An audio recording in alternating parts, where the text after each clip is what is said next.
It's 2 months before the 2016 elections. You're watching a debate between real estate tycoon Donald Trump and former Secretary of State Hillary Clinton. You cannot believe what you're seeing. You're thinking to yourself, why don't they get along? If they keep fighting like this, neither one of them will be respected by the entire nation and willing to reach across the aisle.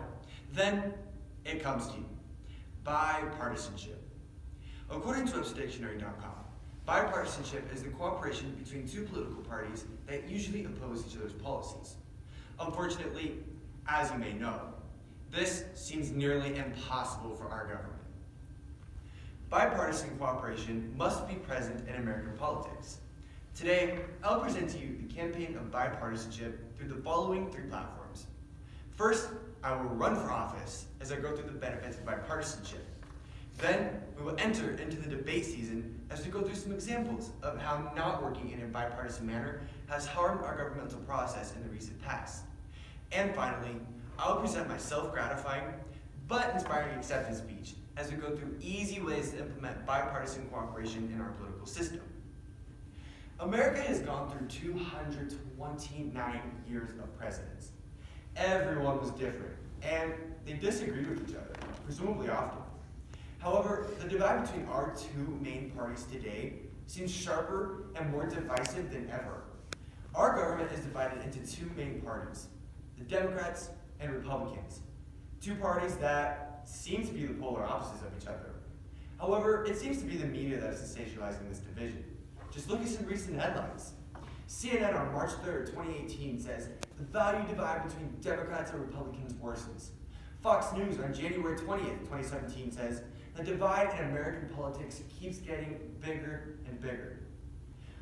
One way America can begin to erase these divisions is to begin to work together. According to an article posted on HuffingtonPost.org on November 9, 2015, between 2004 and 2013, political instability and violence reduced by 40% in the United States. In that time frame, the 2 parties reached common ground by reforming the Food and Drug Administration and reaching a free trade agreement with South Korea, Colombia, and Panama. Bipartisanship can benefit our country in many ways. We could begin to tackle our national debt. As of April 2018, the U.S. national debt is $21 trillion. So instead of choosing either a Democratic platform or a Republican platform to resolve this crisis, perhaps we could implement policies from both of the parties. The Democrats want to place higher income taxes on the wealthiest of Americans, and the Republicans want to reduce expenditures on certain entitlement programs. But why not both? If this crisis isn't resolved by 2028, the U.S. national debt is projected to reach $33 trillion. Another benefit of bipartisanship is that we can create a more agreeable and fair tax system. A recent survey sent out by the University of California, Los Angeles states that the average American spends $10,489 in federal, state, and local taxes. Bipartisanship could bring these 2 parties together so that they could reduce that cost on all levels. Another benefit of bipartisanship is just plain less division.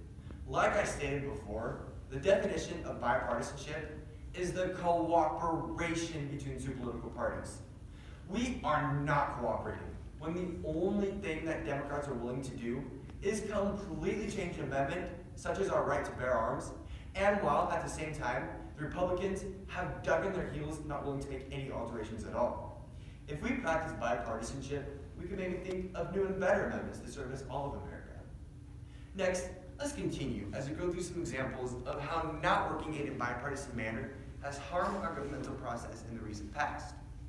We should all have one goal: for everyone to work together so we can form a better society for all of us.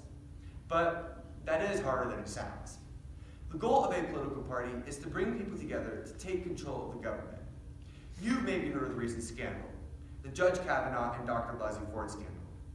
Long story short, Brett Kavanaugh was nominated to be a Supreme Court Justice, and Christine Blasey Ford comes out and accuses him of sexual assault over 30 years ago. This caused a huge divide in our government. The Democrats were on Blasey Ford's side, and the Republicans were on Kavanaugh's side. Brett Kavanaugh eventually got voted in. The votes were Republican majority.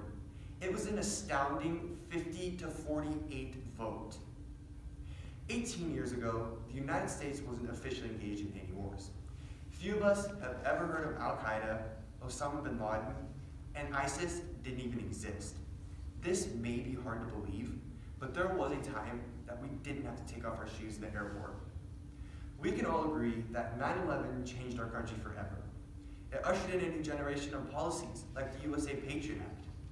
The USA Patriot Act is intended to help government agencies seek out and prevent possible acts of terrorism.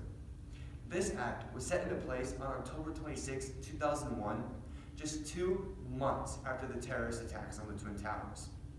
Furthermore, we all know the #1 act of non-bipartisanship that our government has shown in the very recent past, the shutdown. The government was shut down for 35 days. This was the longest shutdown in U.S. history. The reason for the shutdown is because the president wanted Congress to fund his $5.7 billion border wall, and the Democrats had no desire in granting that expenditure. Just a month ago, Congress came up with a resolution of giving the president $1.4 billion to fund for the border wall. Donald Trump also declared a national emergency on February 15th to get the rest of the money for the border wall that he did not receive from Congress. A recent article posted on Washington Post in January of 2019 by Paul Light states that this recent shutdown has exposed a serious lack of leadership in the federal hierarchy. Is there really a better way to put it? Finally, let's conclude as we go through easy ways to implement bipartisan cooperation in our political system. The first small, simple method we can take is to be open to new ideas. Sometime in the future, someone will run for president that has different ideas than normal. We need to be completely open and hear this person out instead of just shutting them out right away and seeking to rule the rules. This is not a new idea. Our great union is based on diverse opinions coming together.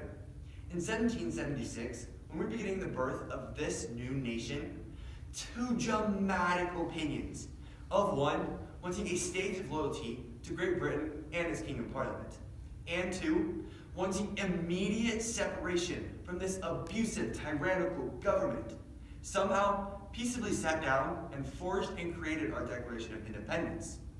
Just a few years later, when we're beginning the journey of nation creation, we see the development of our first 2 political parties, the Federalists and the Anti-Federalists. And yet, once again, despite all their ideological differences, they created the world's most governing replicated document, the Constitution. The playbook for bipartisanship is not difficult. It involves biting your own tongue and, honestly, listening to your opposition. We as a society must step away from the ideas of you're with us or against us. I'm right and you're wrong, and my way or the highway. One tool that we could use to begin this cooperation is social media. Social media once began as a mechanism to bring people together, whether it was people you have never met, acquaintances from long ago, or lost friends. The idea is basic: bring people together to discuss the joys of life. And yet, somewhere in the very recent past, we have turned the digital networks into a disruptive, dividing device. Sometimes we show our separation over political issues. Other times, we show our division over our favorite sports teams. And other times, we even have giant hissy fits over the color of dresses. It is time that we use the social digital networks to discuss the positive attributes of the human species together. Bipartisan cooperation must be present in American politics. Today, we uncover the issue of bipartisanship.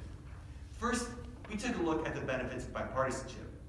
Then, we continued by going through some examples of how not working in a bipartisan manner has harmed our governmental process in the recent past. And finally, we explored easy ways to implement bipartisan cooperation in our political system. Now, imagine this. It's November 3rd, 2020. You're watching the presidential election. You're happy because both candidates are working together and their #1 goal is to have a bipartisan government on all levels. Bipartisanship is a practice that can truly strengthen our government. When we begin to practice bipartisanship, we begin to see enlightened change in our society.